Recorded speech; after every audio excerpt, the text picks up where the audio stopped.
यह Bible in one year का हिंदी प्रकरण है। 131वां दिन। असीमित शक्ति, अनंत बल। हम अक्सर उस कहानी को बताते हैं जब जॉन विम्बर हमारे चर्च में आए थे। हमने पवित्र आत्मा के असाधारण प्रवाह को और अनेक चंगाइयों को देखा। एक घटना जो दूसरी रात में हुई थी वह मेरी याददाश्त में स्थायी रूप से बस गया है। उस समय हमारी एक करीबी महिला दोस्त 8 महीने की गर्भवती थी। पवित्र आत्मा उन पर बड़े सामर्थ्य से आया। वह जोर जोर से चक्कर काटने लगी। जब उसने ऐसा किया तो उसने बार बार चिल्लाकर कहा, मुझे बहुत शक्तिशाली महसूस हो रहा है। कुछ सप्ताह बाद उसने एक बेटे को जन्म दिया। बचपन से ही उसने केवल आत्मिक और भावनात्मक शक्ति का ही नहीं बल्कि असाधारण शारीरिक शक्ति का भी प्रदर्शन किया। वह एक असाधारण रग्बी खिलाड़ी बन गया, एक बेहतरीन खिलाड़ी, और अब वह एक सफल मॉडल है। कुछ लोगों को, जैसे शमशोन जिसके बारे में हम आज के पुराने नियम के लेखांश में पढ़ेंगे, पवित्र आत्मा असाधारण शारीरिक बल देते हैं। हम सभी को पवित्र आत्मा आत्मिक बल देते हैं। प्रेरित पौलुस हमारे लिए या जो उन पर विश्वास करते हैं उनके लिए परमेश्वर की असीम ताकत का वर्णन करते हैं। वह ताकत कार्य करने वाली उनकी महान ताकत की तरह है जो उन्होंने मसीह में डाल दी थी जब वह मृत्यु में से जी उठे थे। इफिसियों 1:19 और 20। पवित्र आत्मा ने ही यीशु को मरे हुओं में से जिलाया। रोमियो 8:11। पवित्र आत्मा उनका महान सामर्थ है। वही सामर्थ अब आपके अंदर रहती है और वह तुम्हारी मरणहार देहों को भी अपनी आत्मा के द्वारा जो तुम में बसा हुआ है जिलाएगा। मुझे इफिसियों के लेखांश का यूजीन पीटरसन का अनुवाद पसंद है, जहां परमेश्वर असीमित शक्ति और अनंत बल देते हैं। भजन संहिता 59:9-17। हे मेरे बल। क्या आप अपने जीवन में किसी मामले से जूझ रहे हैं? क्या आप गहरी परेशानी महसूस कर रहे हैं?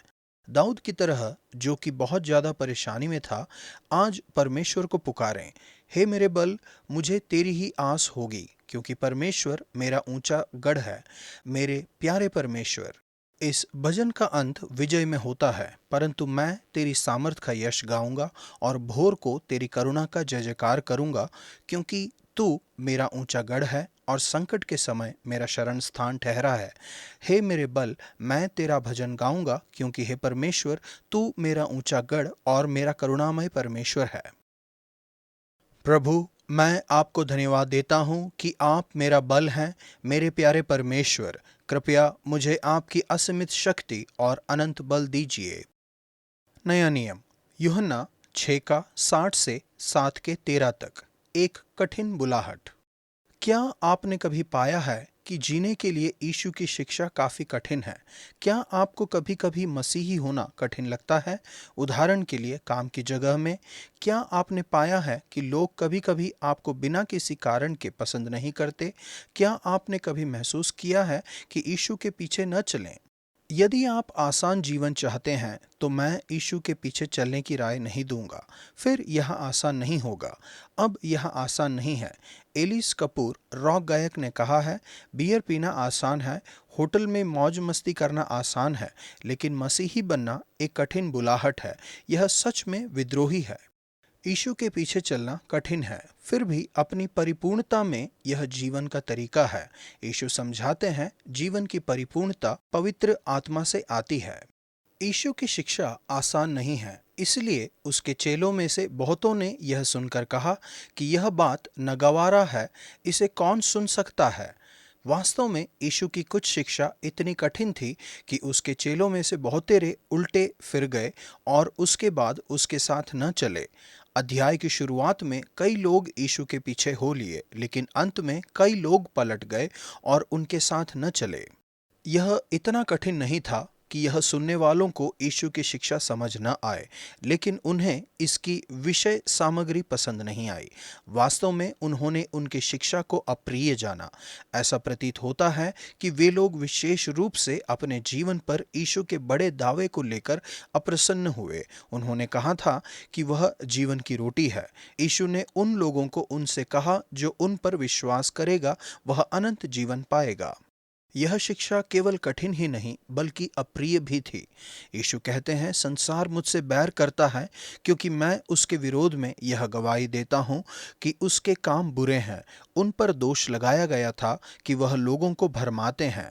जो इस तरह से अप्रिय जाना जाता था, उसके पीछे चलने की कीमत बहुत बड़ी थी। जब कई लोग पलट गए और कोई उनके पीछे न चला, स्पष्ट रूप से अपने दिल में दुखी होकर यीशु ने 12 चेलों से कहा, क्या तुम भी चले जाना चाहते हो? शिमोन पतरस ने उसको उत्तर दिया कि हे प्रभु, हम किसके पास जाएं? अनंत जीवन की बातें तो तेरे पास ही हैं, और हमने विश्वास किया और जान गए हैं कि परमेश्वर का पवित्र जन तू ही है। यह बहुत बड़ी सच्चाई है। यीशु के वचनों में अनंत जीवन है। वह परमेश्वर के पवित्र पुत्र हैं।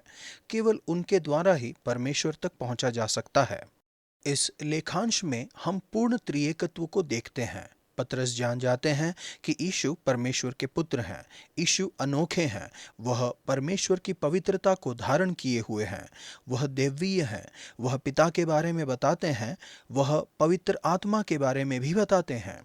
वह कहते हैं, पवित्र आत्मा जीवन देता है। जिस तरह से शरीर शरीर को जन्म देता है, उसी तरह से पवित्र आत्मा आत्मिक जीवन देते हैं। वह कहते हैं, जो बातें मैंने तुमसे कही हैं वे आत्मा हैं और जीवन भी हैं। यह सब मंडपों के पर्व के थोड़ा पहले हुआ, जहां परिवार अपने घर छोड़कर 8 दिनों तक मंडपों में रहते थे और आनंद का उत्सव मनाते थे। बल्कि हमारे फोकस चर्च छुट्टियों की तरह वे लोग जीवन के जल के लिए परमेश्वर को धन्यवाद करते थे। यीशु ने यह सेटिंग उन्हें जीवन देने वाले पवित्र आत्मा के बारे में अपनी शिक्षा देने के लिए चुनी थी। जब यीशु अनंत जीवन के बारे में बताते हैं, तो वह जीवन की उत्तमता के बारे में बताते हैं, जो अभी शुरू होता है और हमेशा तक बना रहता है। मैं इसलिए आया हूँ कि वे जीवन पाएं और बहुतायत से पाएं। इस तरह का जीवन पवित्र आत्मा से मिलता है। इसलिए हालांकि यीशु के पीछे चलने की कीमत बहुत ज़्यादा है, मगर इस कीमत के बदले जो फ़ायदे हैं वह कहीं ज़्यादा हैं। वास्तव में इसका कोई विकल्प नहीं है। केवल यीशु ही आपको पवित्र आत्मा दे सकते हैं। केवल यीशु ही आपको बहुतायत का जीवन दे सकते हैं। प्रभु, जीवन पाने के लिए मुझे पवित्र आत्मा की ज़रूरत है। कृपया मुझे अपनी पवित्र आत्मा से भर दीजिए, ताकि आज मैं जो भी शब्द बोलूं वह सुनने वालों के लिए आत्मा और जीवन हो। पुराना नियम, न्यायियों 12 का 1 से 13 के 25 तक। उनकी असाधारण सामर्थ। परमेश्वर द्वारा आपकी प्रार्थनाओं का उत्तर देने में काफ़ी देरी होने के कारण क्या कभी आपने परेशानी महसूस की है? परमेश्वर कभी जल्दी में नहीं रहते, बल्कि वह हमेशा समय पर होते हैं। इस लेखांश में हम शिमशोन के जन्म के लिए परमेश्वर की विस्तृत तैयारी देखते हैं, जिसकी असाधारण ताकत ने उसके समय के लोगों को बचाया था। लेकिन यह किसी और चीज़ का आदि रूप था, जिसमें और भी ज़्यादा समय लगने वाला था।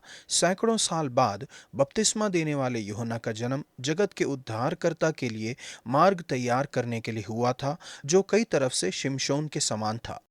परमेश्वर अक्सर उन लोगों को विशेष रूप से आशीष देते हैं जो काफी समय से इंतजार कर रहे थे और जिन्होंने सोचा था कि यह असंभव सा नजर आ रहा है। उदाहरण के लिए, सारा के साथ इसहाक और इलिशिबा के साथ यूहन्ना। शिमशोन कई तरीके से बपतिस्मा देने वाले यूहन्ना के समान था। नंबर 1, दोनों ही मामलों में ऐसा सोचा गया कि माँ को बच्चा नहीं होगा और किसी चमत्कार की जरूरत होगी। न्यायों 13 का 3, लूका 1 का 7। नंबर 2, दोनों ही मामलों में प्रभु के स्वर्गदूत ने इन माता पिता से स्पष्ट रूप से कहा था। न्यायों 1 का 7, लूका 1 का 13। नंबर 3, दोनों बच्चों को जन्म से ही परमेश्वर के लिए अलग रखा गया था। न्यायों 13 का 7, लूका 1 का 14 से 17। नंबर 4, दोनों में से किसी को भी शराब छूने की अनुमति नहीं थी। न्यायों 13 का 7, लूका 1 का 15। नंबर 5, उन दोनों के जीवन में आरंभिक समय से ही प्रभु का आत्मा उन पर उतरा था। न्यायों 13 का 25, लूका 1 का 15। एक बार फिर से इस लेखांश में हम संपूर्ण त्रिएकत्व का इशारा देखते हैं। हमने प्रभु के बारे में पढ़ा, न्यायों 13 का 1, लेकिन हमें प्रभु के स्वर्गदूत के बारे में अद्भुत बातें भी सुनी, और जो बाद में एक लौ में से स्वर्ग में चढ़ गया। यह देखकर मनोह और उसकी पत्नी भूमि पर मुंह के बल गिर गए। मनोह जान गया कि यह प्रभु का स्वर्गदूत था। हम निश्चय मर जाएंगे क्योंकि हमने परमेश्वर का दर्शन पाया है। धन्यवाद रूप से उसकी पत्नी काफी बुद्धिमान थी। क्या प्रभु का दूत त्रिएकत्व का दूसरा व्यक्ति हो सकता है? यीशु मनुष्य के पुत्र के उठा लिए जाने की भाषा का उपयोग करते हैं। यूहन्ना 6:62। यूहन्ना के सुसमाचार में पहले हमने पढ़ा कि तुम स्वर्ग को खुला हुआ और परमेश्वर के स्वर्गदूत को ऊपर जाते और मनुष्य के पुत्र को ऊपर से उतरते हुए देखोगे। यूहन्ना 1:51। त्रिएकत्व का तीसरा व्यक्तित्व पवित्र आत्मा शिमशोन के जन्म के समय स्पष्ट रूप से कार्य कर रहा था। उस स्त्री के एक बेटा उत्पन्न हुआ और उसका नाम शिमशोन रखा, और वह बालक बढ़ता गया और यहोवा उसको आशीष देता रहा और यहोवा का आत्मा उसको उभारने लगा। न्यायों 13:24 और 25। पवित्र आत्मा ने शिमशोन को असाधारण और असामान्य सामर्थ और बल दिया। प्रभु शिमशोन को असाधारण बल देने के लिए आपको धन्यवाद। कृपया आज मुझे अपने पवित्र आत्मा से भर दीजिए। शत्रुओं का सामना करने और पवित्र जीवन जीने के लिए मुझे आत्मिक बल और सामर्थ्य दीजिए। न्यायों 12:8-9। उसके बाद बेतलेहम का निवासी इब्सान इज़राइल का न्याय करने लगा और उसके 30 बेटे बेटियां हुए। वाव, वो बहुत ही व्यस्त था। आज का वचन, परमेश्वर करुणा करता हुआ मुझसे मिलेगा, परमेश्वर मेरे द्रोहियों के विषय मेरी इच्छा पूरी कर देगा। भजन संहिता 59:10।